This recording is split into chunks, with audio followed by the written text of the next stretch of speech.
All right, my people, let's talk a little philosophy. Today, I'm going to do my best to explain a paper written in 1971 by Judith Jarvis Thomson called A Defense of Abortion. And the reasons I'm doing a video on it are, one, it might be the most influential piece of philosophy written in the last 100 years. Its popularity has to do with a thought experiment, an example that she uses as part of her entire argument throughout the paper. And that example is what you might have heard of as the violinist argument. You can find dozens and dozens of videos using or critiquing the violinist argument on YouTube, but none of them ever present all of Thomson's argument. The violinist is only a tiny part of it, and every single video I've seen discussing the violinist argument uses it for purposes that Thomson didn't intend, fails to consider the entirety of the argument, or just props up a really odd version of it to use as a straw man. So I thought it might be cool to do my best to give the most complete, fair, generous explication of the paper I can, and then we can figure out if there are principled criticisms of it. Jumping in with two other quick things. I also made a video on what a lot of people consider to be the most important and influential philosophical argument as to why abortion is morally wrong. And I think it'd be cool if you check that video out as well, so you can see where they might overlap or be consistent or inconsistent. I also wanted to mention this video is about abortion. It touches on pregnancy due to rape and pregnancies where the life of a woman or a fetus might be at risk. If those topics aren't something you're prepared to deal with right now, this video is not worth it. Please go watch something else. Back to Thomson's argument. So what's the paper about? The first section of this paper is the introduction, where Thomson lays out what she's trying to do. First and foremost, she explains that she is not going to argue at all about when a fetus is a person. She is just going to concede that it's a person from the moment of conception. She's just going to assume. Let's all just assume that the fetus is a person from the moment of conception. She reiterates she does not believe that the fetus is a person. It's why she says, hey, I don't think an acorn is an oak tree. Similarly, she doesn't think a zygote is a baby. And the principal argument she says she has heard is that, well, you can't determine or you can't pick a point on that timeline of zygote to baby and say, here's when and where is the specific moment personhood begins in each and every case of pregnancy. Therefore, we can't decide. Therefore, it's a person from the moment of conception. And she points out that's just a slippery slope. That it might be difficult to determine the specific time when a fetus becomes a full-fledged person doesn't mean that it is one. The same way, an acorn isn't an oak tree. However, she says it doesn't matter. Ignore all of that.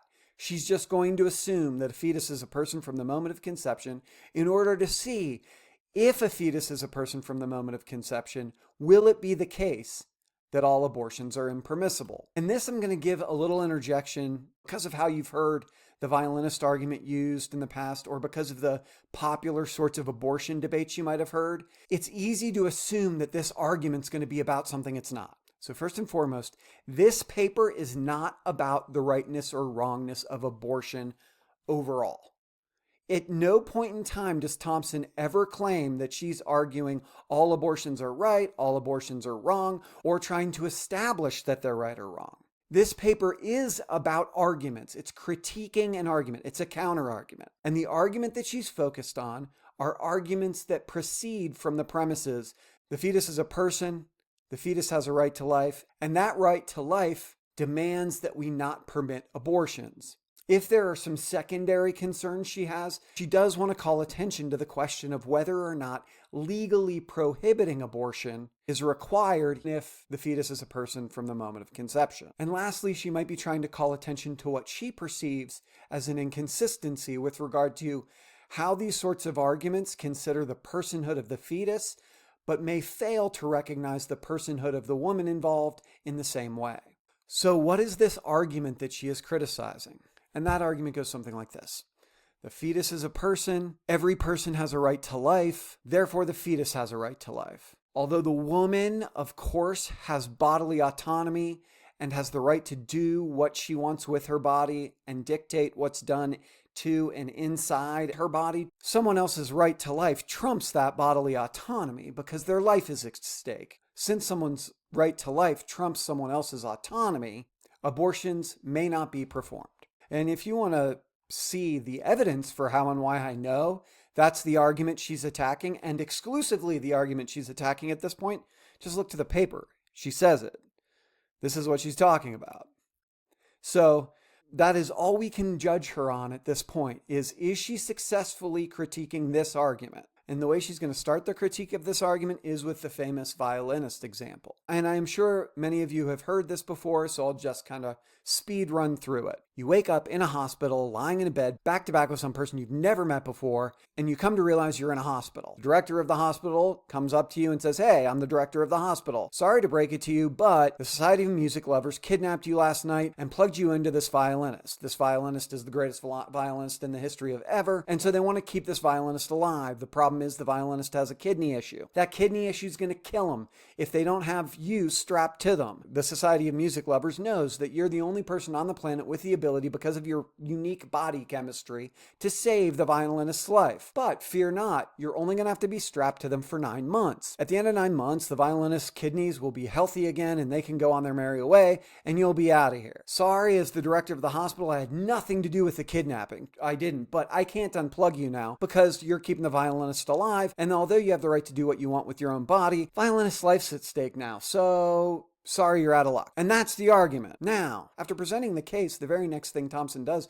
is address a really popular objection people have. Doesn't this just apply to someone who's pregnant due to rape? And the answer is yes, of course. She says that, of course. This case only applies to pregnancies due to rape. And the reason she does it that way is she says, if someone has a right to life, it doesn't seem as if that right ought to be determined based upon how the person came into the world. If the fetus is a full-fledged person and therefore afforded full-fledged rights, and those rights require that a woman remain pregnant with that fetus, then it sure as hell doesn't make any sense to say, yeah, but they don't have that right if they were the result of rape. She also points out that she's attacking a specific view that she'll end up referring to as the extreme view. The view that all abortions should be illegal, even those that pose a health risk or the risk of death to the mother. Now, that may not be the most popular view in the world, but her strategy is, I'm going to take the most extreme view of the argument first, and then we'll whittle it down and see if exceptions could be made. It's sort of like if we wanted to figure out if punching someone in the face was okay in this particular circumstance, we would say, well, let's get there by starting out with an argument saying all punches in the face are wrong, and then see which ones we can kind of justify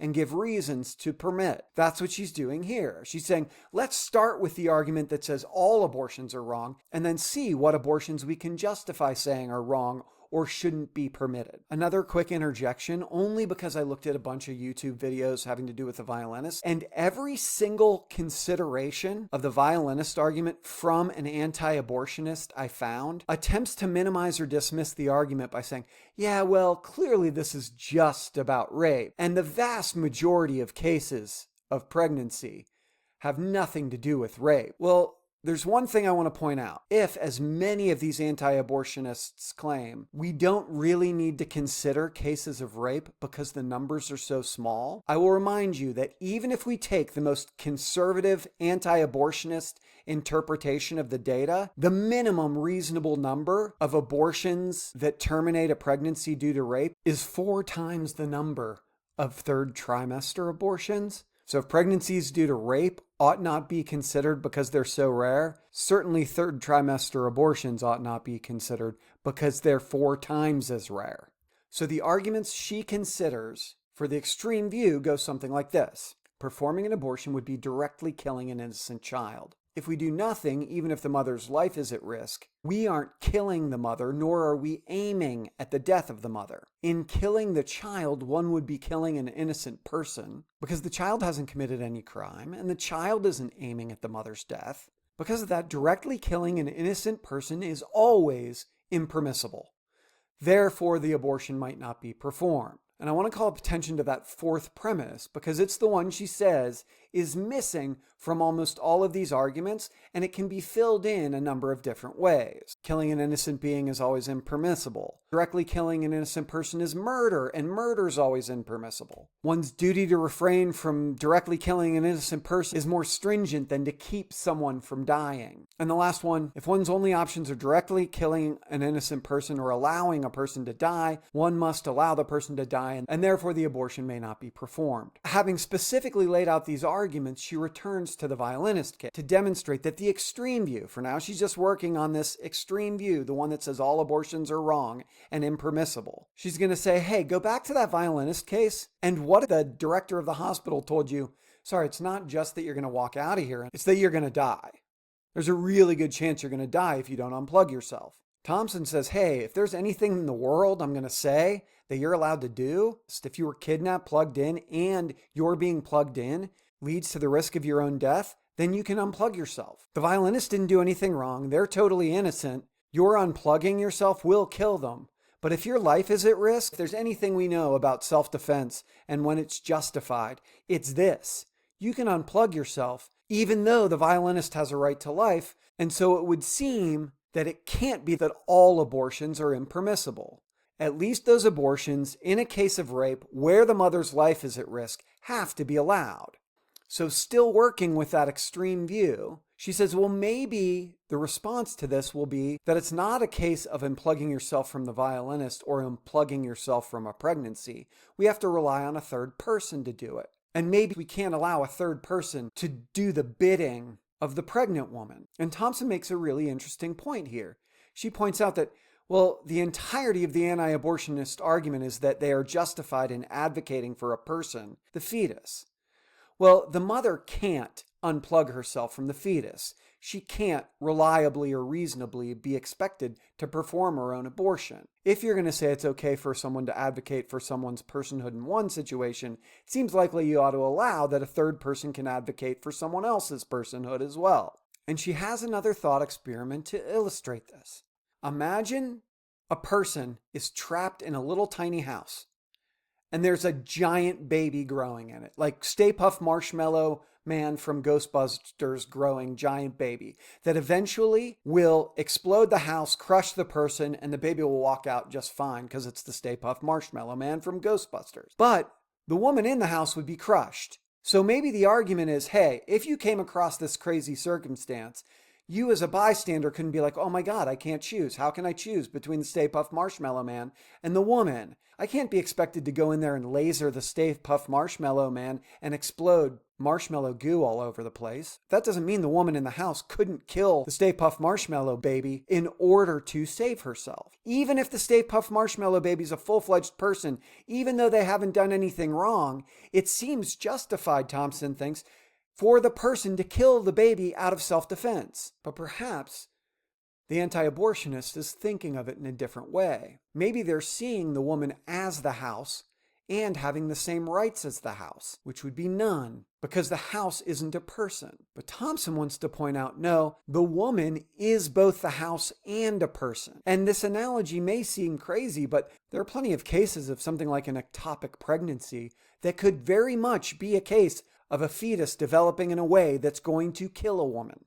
And if we say all abortions are impermissible, then you're depriving her of the ability to defend herself. Thomson goes on to say, hey, I'm not saying there aren't limits to self-defense, but this doesn't seem to be one of those cases. And it doesn't seem to be the case that a third party couldn't intervene. Even if we say there are more questions to be answered about the third party, it seems clear that given these cases, the violinist and the giant baby in the tiny house, that the woman is entitled to defend herself if her life is on the line. And that's enough to go against those four versions of the original extreme view argument. She believes she's shown that even if the fetus is a full-fledged person and it has the right to life, the same right to life that we extend to anybody else, that does not entail that all abortions should be impermissible. So all four arguments for the extreme view fail, therefore the extreme view fails, according to Thomson. But maybe all that we've shown is that the woman has a right to self-defense. Maybe we can't expect a third party to intervene.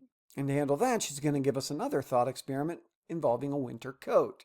Imagine Two dudes, Smith and Jones, are in a circumstance where they both need a winter coat in order to survive. It's like 40 below. For some reason, they have to be outside.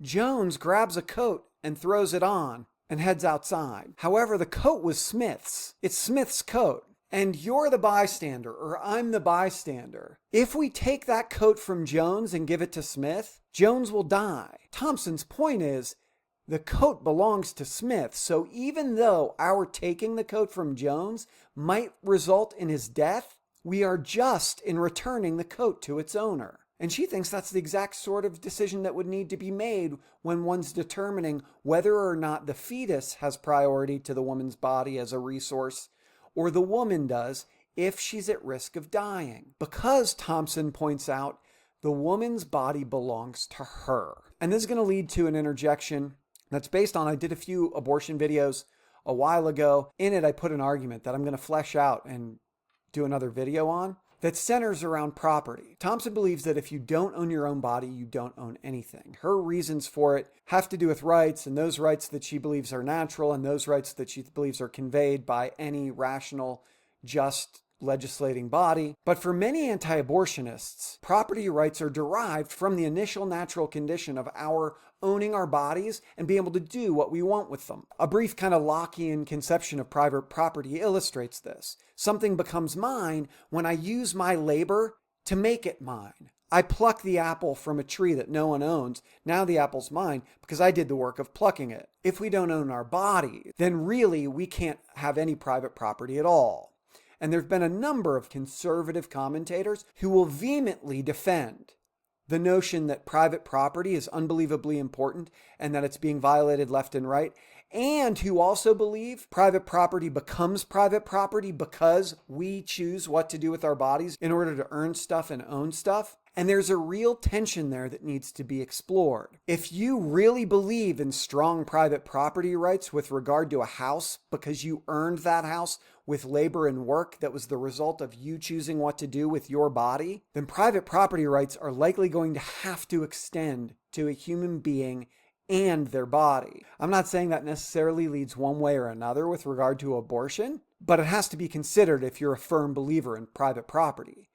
So Thomson believes that if anybody owns anything, they own their body. And although people might not be required to intervene and steal the coat from Jones and give it back to Smith, she believes they'd be doing something unjust if they stopped someone from doing that. Maybe I don't want to get the coat back from Jones and give it back to Smith, even though Smith's about to freeze to death while someone else is wearing his coat. But you're like, hell no, this is unfair. I'm giving Smith his coat back. She says it would be unjust for me to prevent you from giving Smith something that he has the right to. If someone holds that extreme view that all abortions are impermissible, she believes they can't be taking women's rights, women's personhood seriously. Because they're saying they are completely justified in advocating for the personhood of the fetus, but they are wanting to unjustly prevent someone from intervening on the woman's behalf in returning something to her that is rightly hers. Again, only applying to that extreme view. So what about cases when a life's not at stake? Well, she's got another thought experiment for you, this time having to do with Henry Fonda. Dated reference. Maybe the argument we need to consider is that the child's right to life is weightier and more significant and more stringent than any reason that the mother could offer as grounds for an abortion other than saving her own life. And Thomson thinks that really demands that we dig in a little more deeply into what it means to have a right to life. And what if it's the case that the bare minimum that one needs to live is something that the person has no right to be given? And this is where she gives one of my favorite thought experiments of the whole paper, one involving Henry Fonda, who was apparently very dreamy in 1971. I think he was like the dad in a series that lasted like a year that had Richie Cunningham on it. Andy Griffith Show, the kid from that. Ron Howard. Was called maybe the Smith Family or something. Either way, he was dreamy to Judith Jarvis Thomson at the time. So just plug in Timothy Chalamet. He's adorable and dreamy. Or Idris Elba. Or Jason Momoa. Or whoever it is that turns your crank. Someone impossibly dreamy. And her thought experiment goes like this. What if she or you or whomever is sick to death, feverish to death, and the only thing that's going to save your or her life is, as she puts it, the cooling touch on her fevered brow. What if it's the case that I'm going to die and the only thing that will save my life is Timothée Chalamet to come gently put his hand on my forehead? Oh, thanks, Timmy C. Does that justify a group of my friends going, finding Timothée Chalamet, throwing him on a plane, flying him here, bringing him to me just so he can touch my forehead and save my life? And her argument is no. And it doesn't matter whether or not I had to have a group of friends kidnap him from wherever he is right now in New York hanging out with a Kardashian. Even if it were just a minor inconvenience for him, I have no right to him saving my life. It would probably be the nice thing to do, but I don't have any legally enforceable right to demand that he do it.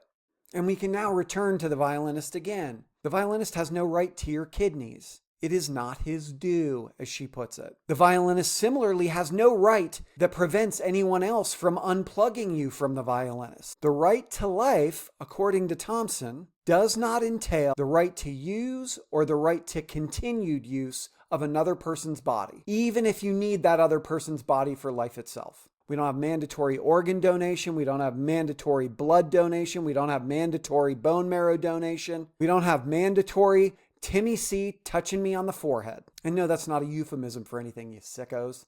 It seems as if no one has the right to someone else's body purely just because that other person's body will provide them life. So, Thomson thinks we need to talk a little bit more about rights and what is just with regard to rights.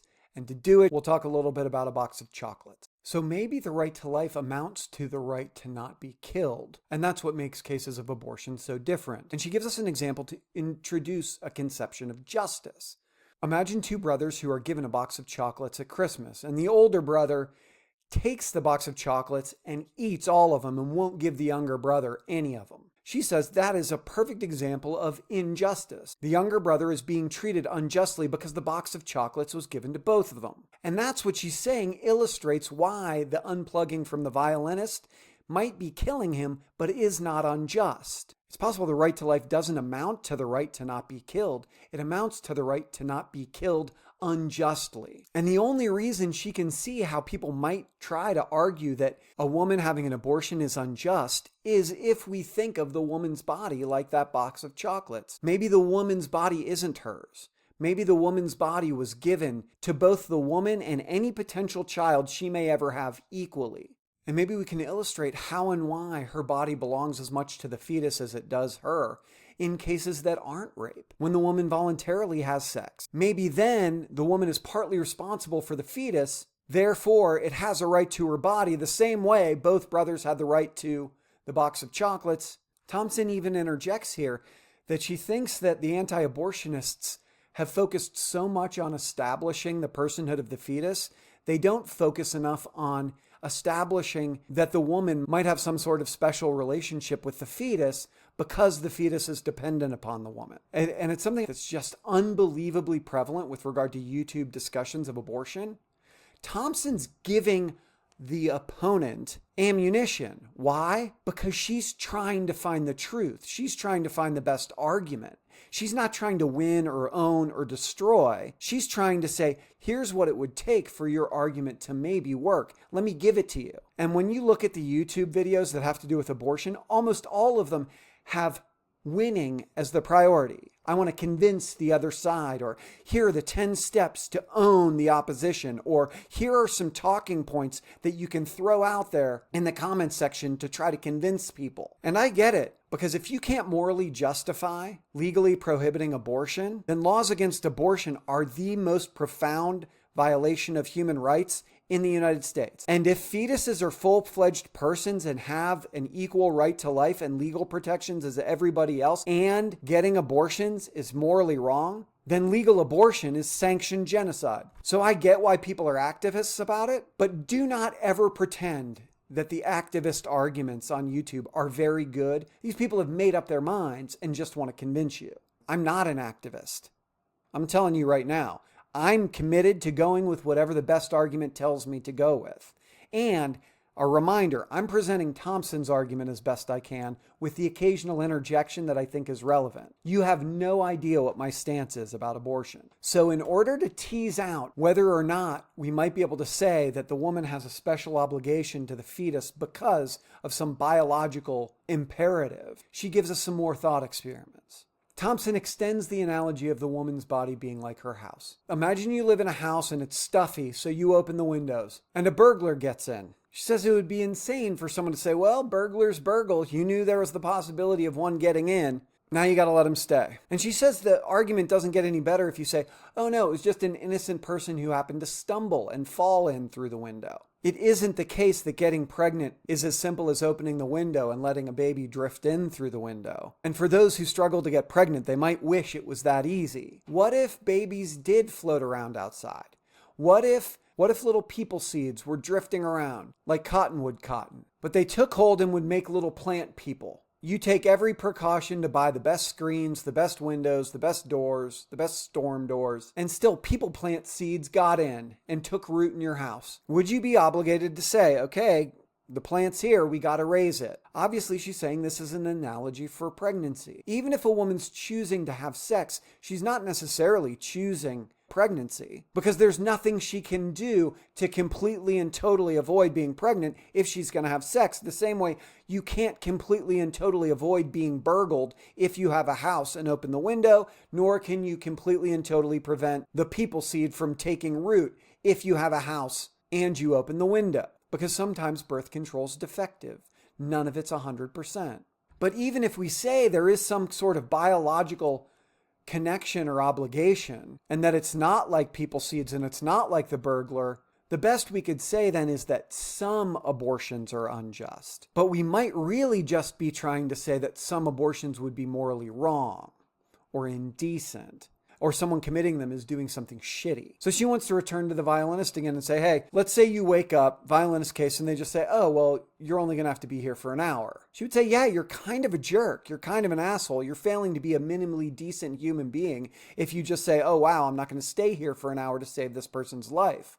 But that doesn't mean the violinist has a right against you, that the violinist has a right to use your kidneys for that hour. Similarly, she says, we might say if a pregnancy due to rape only lasted in an hour and there was no risk of any negative physical or mental side effects, then she'd say, yeah, the decent thing to do would be to stay pregnant for an hour. But that's different than saying that some right is violated or an injustice done. She asks us to return to that box of chocolates. What if it were the case that the box of chocolates was just given to the older brother, and the younger brother wanted some, but the older brother was sitting in front of him, stuffing them in his pie hole? I got chocolate and you don't. We would say the older brother was an asshole. We'd say he was a jerk. We would say he was doing something wrong, but he's not violating a right of the younger brother, and he's not doing something unjust to the younger brother, and we certainly shouldn't have laws forcing him to give chocolate to the younger brother because the box of chocolate was his. And we go back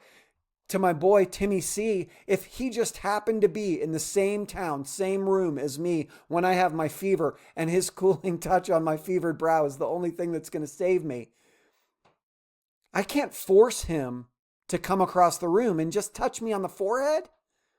I can't legally require that. I would be doing him an injustice if I forced him to. And if you're going to say, oh, well, if it's that easy, then he should have it. Well, rights can't be the sorts of things, according to Thomson, that depend on how easy they are to preserve or protect. If it's a right, it's a right. And it seems clear to her, even if it's the wrong thing to do, even if it's shitty, even if it's distasteful, there's a difference between saying someone ought to do something than demanding they do it. And when it comes to someone else using our body, she believes it will never be unjust for me to refuse. So Thomson believes that so far, she cannot demonstrate some principled conception of a right the fetus has against the woman, such that we demand that she stay plugged into it. We demand that she provide shelter in the form of her body as the house to the fetus. Without a principled conception of a right that will apply all the time everywhere to everyone who has that right, she says nobody is required to make large sacrifices of health, of all other interests or concerns, of all other duties and commitments for 9 years or for even 9 months in order to keep another person alive. But she wants to consider the possibility that she's missing something. Maybe there are some things that are so indecent, the nature and scope of their indecency equals violating someone's rights. And she takes us to the example of the Good Samaritan in the Bible, Luke, maybe 10:30, where Jesus tells the story of the Good Samaritan. Dude on a path, gets attacked by thieves, stripped naked, gets his ass beat, is laying there. A priest walks by, does nothing. A Levite walks by, does nothing. The Samaritan walks by, takes care of the dude as best he can, takes him to a local innkeeper or something and says, hey, take care of this dude as best you can. When I come back, I'll pay for everything. Her argument is the priest and the Levite, not even minimally decent. They didn't do a damn thing. They were assholes. They were jerks. We'll just say it. They're bad people. They did a bad thing. They might be horrible, boo-hiss. Don't want to date them. Don't want to be friends with them. Don't want to hang out with them. They're assholes. And the Good Samaritan was really good, like exceptionally good. Awesome to take care of the person. Bravo. We love him. But the priest and the Levite being assholes for not doing something doesn't mean that we want to legally require them to do it. She brings up the example of Kitty Genovese. If you remember this example, it's common in like every intro to psychology text with regard to kind of groupthink. And because the story was that Kitty Genovese was a bartender in maybe Brooklyn or the Bronx and was raped and then murdered. And her attacker came back a couple of times and there was more than 20 minutes between the attacks. Now, the original story was a headline that 30 plus people didn't do a damn thing about it and just listened to her and no one called the police and whatever else.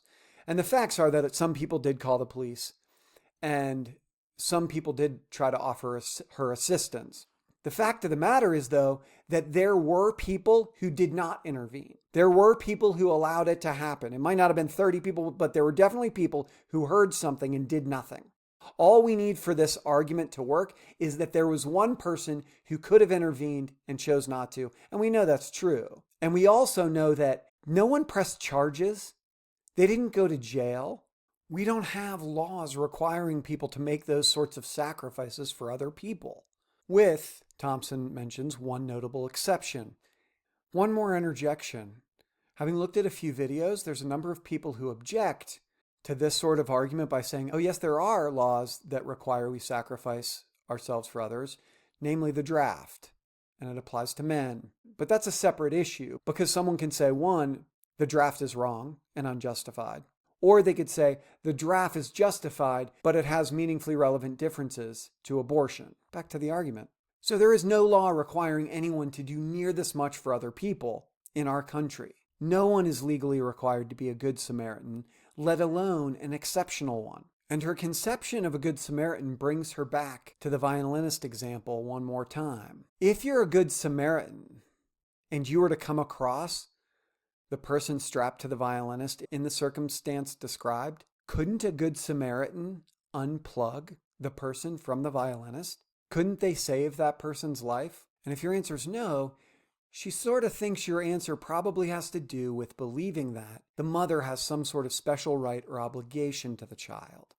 And that's why abortions aren't like this violinist case. They aren't like the giant baby case. They aren't like the People Seeds case. They aren't like Timothy Chalamet / Henry Fonda. In the next section, she wants to consider whether or not it makes sense to say that mothers have a special responsibility for their unborn children. Right? We can see how that argument can take shape. Both parents are required by law to support the child, but she wants to say the reason both parents are required by law to support the child, the reason both parents take on a special responsibility is because they assumed that responsibility. They took it on, implicitly or explicitly, when they bring the child home from the hospital after it's born. At that point, they've assumed that special responsibility for the child, and they can't withdraw it because they carried the child to term, gave birth to it, and then signed up for it as the child's parents. So she believes that responsibility exists, but only when it's taken on by someone.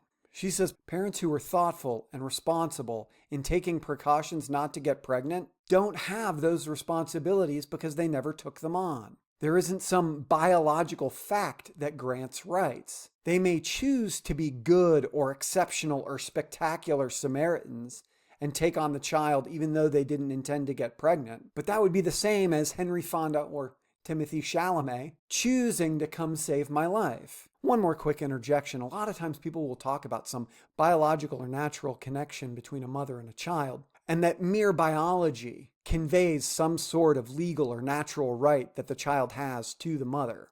That gets a little tricky because you're going to have to explain how and why adoptive parents have actual responsibility for the children they adopted, or a sperm donor doesn't have responsibility for the children who are the result of his sperm, or the same for an egg donor.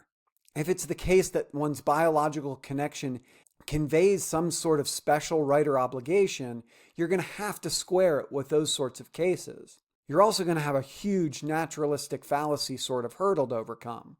I'm not saying it's not overcomable, but you got to deal with those issues, because if it's mere biology, if it's mere genetics, then it's the case that the biological mother or father has an obligation to the child they gave up for adoption that the adopted parents don't. And I imagine if you talk to loving, caring, thoughtful adoptive parents all over the planet, they're going to say they feel their obligation is more to their child than their biological parents. Just something to think about.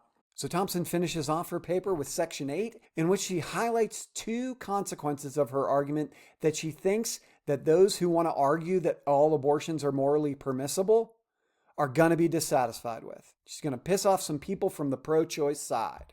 The first is, she points out, her argument does not say that all abortions are permissible. There is absolutely room for the idea that sometimes certain abortions are totally impermissible. There might be circumstances where being a minimally decent Samaritan is all that's required. So we might be justified in prohibiting some abortions. The second point she makes explicitly, she points out that if you unplug yourself, you have no right to go back and slit the violinist's throat. You aren't justified in securing the violinist's death. If in order to extract yourself, the violinist is going to die, okay, we get that. But you can't secure the violinist's death. Similarly, if you were to be able to have an abortion in a way such that the fetus was going to stay alive and someone else was going to be able to carry it to term, you would have no right to go back and kill it. It just so happens that in the vast, vast majority of cases, that's not a possibility in the case of abortion. And lastly, she reminds us that these arguments are only relevant if we consider the fetus a person from the moment of conception, and she was just pretending that the fetus was a person from the moment of conception. Surely early abortions aren't killing a person, because zygotes aren't persons any more than acorns are oak trees. Probably not a perfect explanation of the entire paper. I am sure by the time I edit this, I will cut some things out that I should have left in and leave some things in I should have taken out. But it was my best attempt to give you a reasonable, accessible interpretation of the entirety of Thomson's argument. I hope it gave you something to think about, and I look forward to continuing the discussion in the comments section. And maybe together we'll all have better ideas, better supported ideas with regard to the rightness or wrongness, legality and illegality of abortion. Thank you so much for the time.